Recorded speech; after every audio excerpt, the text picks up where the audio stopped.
Thank you for joining me for my Tech Talk. Efficiency is not always larger. Optimizing your fleets for multiple site types. First, let me tell you a little bit about myself. My name is Doug Clark. I'm a certified snow professional with SIMA. I am the product manager for Western Products, a subdivision of Douglas Dynamics, and I have been in snow and ice for 9 years. Also, I'd like to apologize. I'm having allergies this summer, so my entire talk will come out a little nasal. Nothing I can do about it. Please bear with me. But without further ado, I'd like to introduce you to efficient is not always larger. I always like to start talks of this type by defining what exactly it is I mean. And in this case, when I say efficient, I mean it is capable of producing the desired results with little or no waste, either of time or of materials.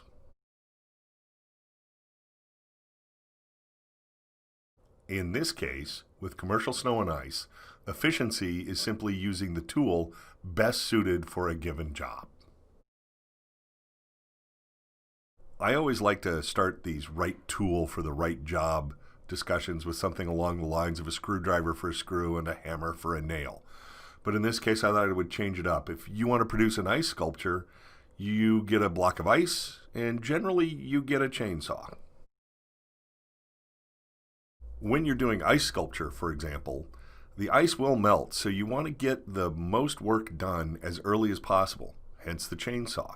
Then you can come in and do the fine work later on with a smaller piece of equipment. This is a fairly apt metaphor, as you're going to see. In commercial snow and ice, we tend to think of efficiency as being large. Large pushers, large plows, large spreaders, moving as much snow and melting as much ice over as wide an area as possible, as rapidly as possible. And under normal conditions, it's true. The reason it's true is because in many cases we are all dealing with very large lots or over long distances, or because the equipment we're dealing with is large and powerful, such as a wheel loader. But just as we can't count on always having the same customers from year to year, we also can't count on the fact that we're only doing large lots and long distances. We also wind up doing smaller areas, like banks and drive-thrus at fast food chains. We do pedestrian and bike paths in many cases. In most cases, there are some lots with very tight turns or little storage area, necessitating a cleanup. Now, I took some of these pictures in the middle of summer, so forgive the lack of snow and ice background, but these are typical narrow areas that you will frequently encounter in your day-to-day jobs.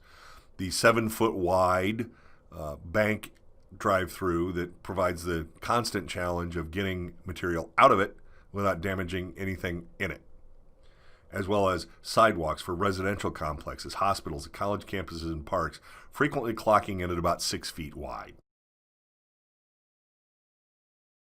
We also wind up plowing pedestrian zones, such as this 7.5-foot wide park path or this 6-foot wide college campus walkway. And of course, we all have to deal with the occasional very small parking lot. In this case, a parking lot in a small urban grocery store with one very narrow lane separating the two sections of the parking lot that still has to get cleared out. In these cases, the equipment, much like the fine detail work in an ice sculpture toolkit, are more like scalpels and less like the brute force chainsaws. They are still plows, spreaders, and liquid, but tailored for the environment. At this scale, some of your largest plows are actually half-ton truck plows, either V or straight. The plow is ideal for use on this 8-foot 6-inch wide bike path, this 7-foot wide bank drive-through, or this 9-foot wide small suburban alleyway.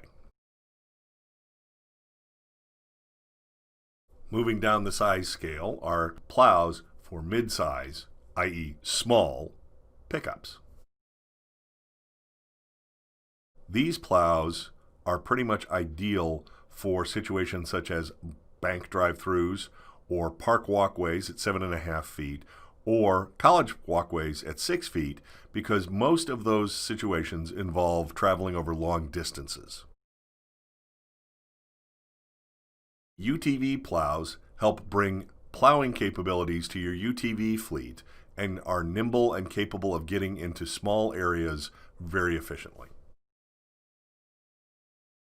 UTV plows are also very good for various types of walkways, such as this 6-foot wide park walkway or this 5-foot wide long commercial sidewalk, or this 6-foot wide institutional, in this case, hospital walkway.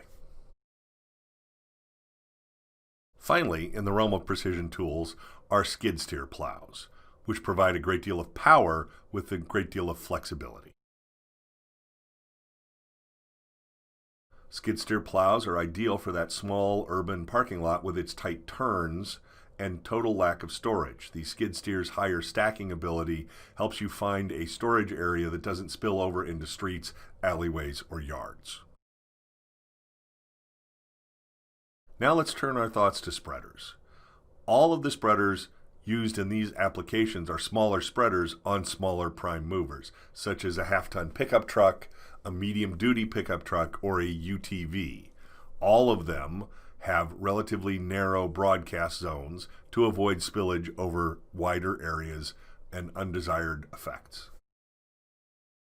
Such spreaders are useful for areas such as alleyways, which tend to have cars parked in them, or bank drive-throughs, which tend to have equipment close by that does not work well with salt.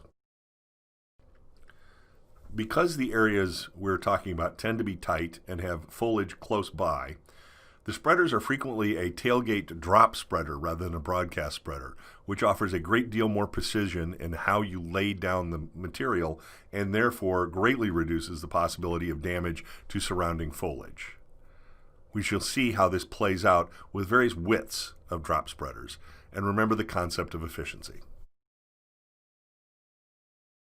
Drop spreaders come in a number of different widths, but the thing to remember about them is that regardless of their width, you have to add on another foot on either side, basically 6 inches of leach from either side, from bouncing salt, pedestrian grinding, and just the general seepage of the brine created by the melting ice.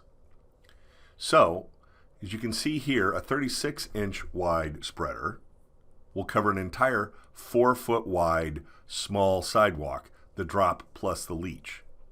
However, when you get to 5 or 6 foot sidewalks, you have to do a double pass or leave material uncovered. For a 5-foot sidewalk, you can run edge to edge, but you do create a strip of excess material in the middle. And for 6, you also likewise create an overlap, although less of an overlap with the 36-inch spreader than others might produce. Here we see the drop plus leach pathways of a 40-inch wide drop spreader. On a 4-foot wide walkway, the leach field actually can reach out possibly into the turf and damage it, whereas on the 5-foot and 6-foot walkways, you don't have the turf damage, but you do have a larger area of overlap between the two passes. Finally, a 43-inch wide drop spreader will definitely produce turf damage on a 4-foot wide walkway and produce very large overlapping fields on a 5 or a 6-foot walkway. In this case, larger is not more efficient. Finally, there's liquid. In many cases, liquid nozzles can be turned off so that your spread pattern can be defined by the user on the site rather than by the equipment that you've bought. But liquid units also do have to be scaled to fit their prime mover, in this case a half-ton pickup truck or a UTV.